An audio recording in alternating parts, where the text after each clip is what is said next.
दोस्तों, इस वीडियो में बात करेंगे मिल्की मिस्ट आईपीओ के बारे में।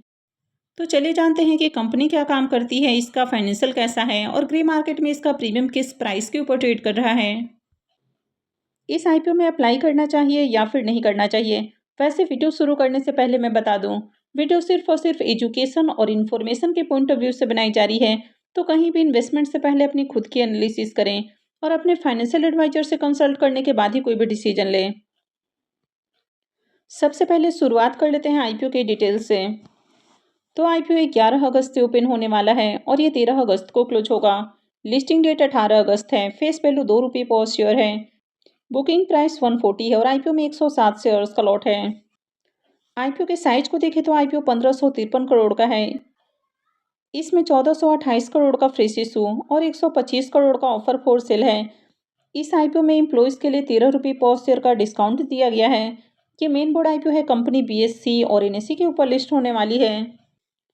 आईपीओ में रिजर्वेशन पोर्शन को देखें तो इस आईपीओ में क्यूआईबीज के लिए 50% का पोर्शन है।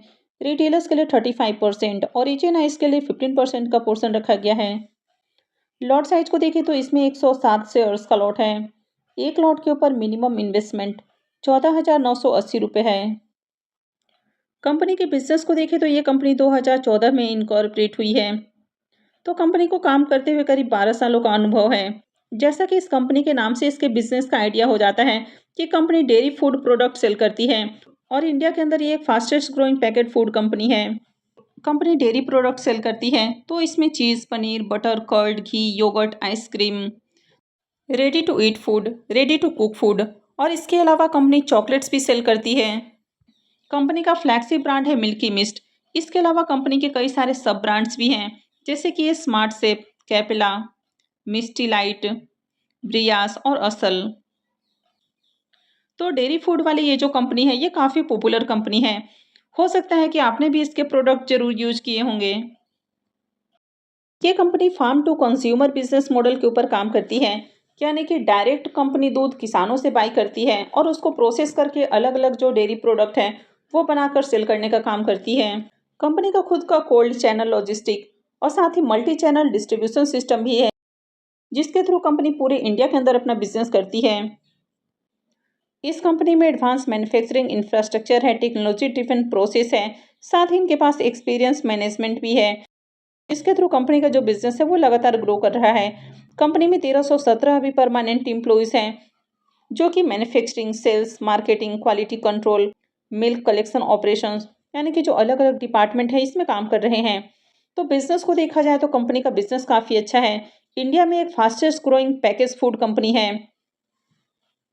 और कंपनी के अगर ब्रांड को भी देखें तो काफ़ी स्ट्रॉन्ग ब्रांड है, यानी कि मार्केट में इसकी एक अलग पहचान है।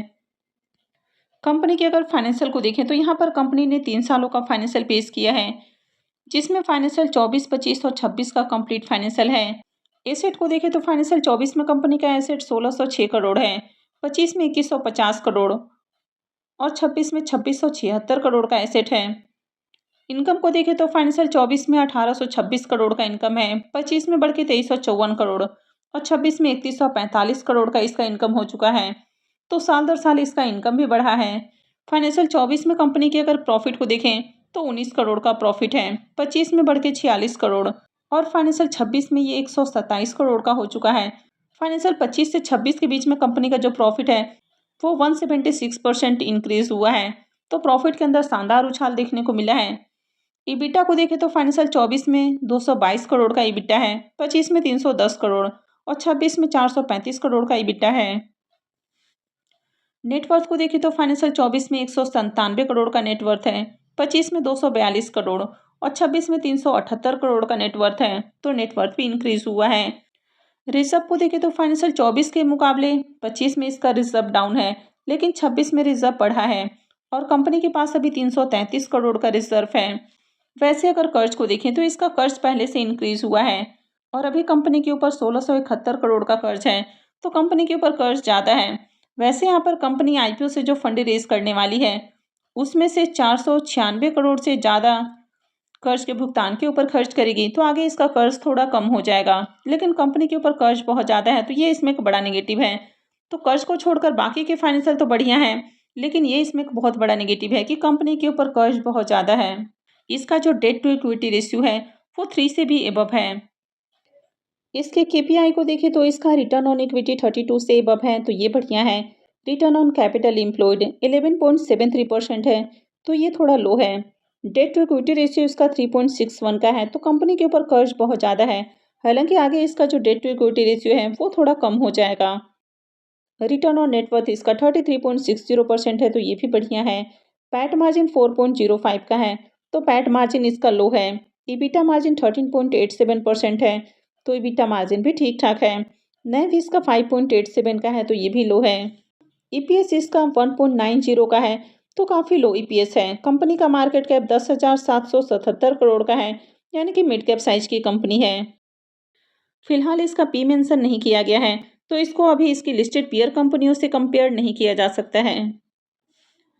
आईपीओ के शेड्यूल को देखें तो आईपीओ 11 अगस्त से, यानी कि नेक्स्ट वीक में ट्यूसडे से ओपन हो रहा है और ये 13 अगस्त को क्लोज होने वाला है। अलॉटमेंट डेट इसका 14 अगस्त है, रिफंड डेट 17 अगस्त, क्रेडिट डेट भी 17 अगस्त है और आईपीओ की लिस्टिंग 18 अगस्त को होने वाली है। अब इसके प्रीमियम को देखें तो इसका प्रीमियम अभी 24 रुपये के ऊपर ट्रेड कर रहा। आईपीओ में 107 शेयर्स का लॉट है, तो एक लॉट से 2568 रुपये करीब प्रॉफिट की उम्मीद है।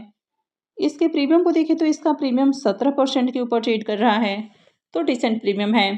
कंपनी के बिजनेस को देखें तो इसका बिजनेस काफ़ी अच्छा है। ये मार्केट में एक जाना पहचाना ब्रांड भी है। वैसे कंपनी का जो फाइनेंशियल है ये ज़्यादा अट्रैक्टिव नहीं है। कंपनी के ऊपर कर्ज बहुत ज़्यादा है, यानी कि हाईली रिस्की कंपनी है।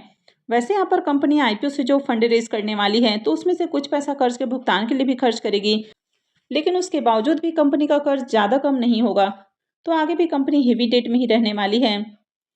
तो अगर बात करें कि आईपीओ में अप्लाई करना चाहिए या फिर नहीं करना चाहिए, तो इसका जो ग्रे मार्केट में प्रीमियम है वो फिलहाल डिसेंट प्राइस के ऊपर देखने को मिल रहा है, यानी कि उम्मीद है कि आईपीओ से एक डिसेंट लिस्टिंग हो सकती है। हालांकि अभी से इस तरह की जो कंपनियां हैं, यानी कि जिनके ऊपर कर्ज थोड़ा ज़्यादा रहता है, तो अभी से लॉन्ग टर्म के लिए इन्वेस्टमेंट थोड़ा रिस्की हो सकता है। वैसे ये जो वीडियो है ये सिर्फ और सिर्फ एजुकेशन और इन्फॉर्मेशन के पॉइंट ऑफ व्यू से बनाई जा रही है। तो अगर आगे इसकी मार्केट में डिमांड बनी रहती है, यानी कि अगर ग्रे मार्केट में बढ़िया प्रीमियम देखने को मिलता है, आईपीओ में बढ़िया एप्लीकेशंस लगता है, तो listing gain point of view से अप्लाई किया जा सकता है।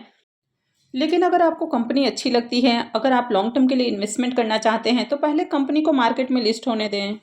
उसके बाद इसके कंटिन्यू फाइनेंशियल को ट्रैक करें। अगर कंपनी का क्वार्टरली नंबर अच्छा आता है, कंपनी कंटिन्यू अच्छे नंबर जनरेट करती है, उसके बाद इसमें लॉन्ग टर्म के लिए जाया जा सकता है। तो अभी से लॉन्ग टर्म के लिए जाना रिस्की हो सकता है। अब आपका क्या व्यू है? आप इस आईपीओ में अप्लाई करेंगे या फिर नहीं करेंगे? कमेंट करके ज़रूर बताएं। आई होप आपको वीडियो अच्छी लगी होगी। तो अगर आपने वीडियो को अब तक लाइक नहीं किया है, तो वीडियो को लाइक कर दें और वीडियो को अंत तक देखने के लिए आप सबका बहुत बहुत धन्यवाद।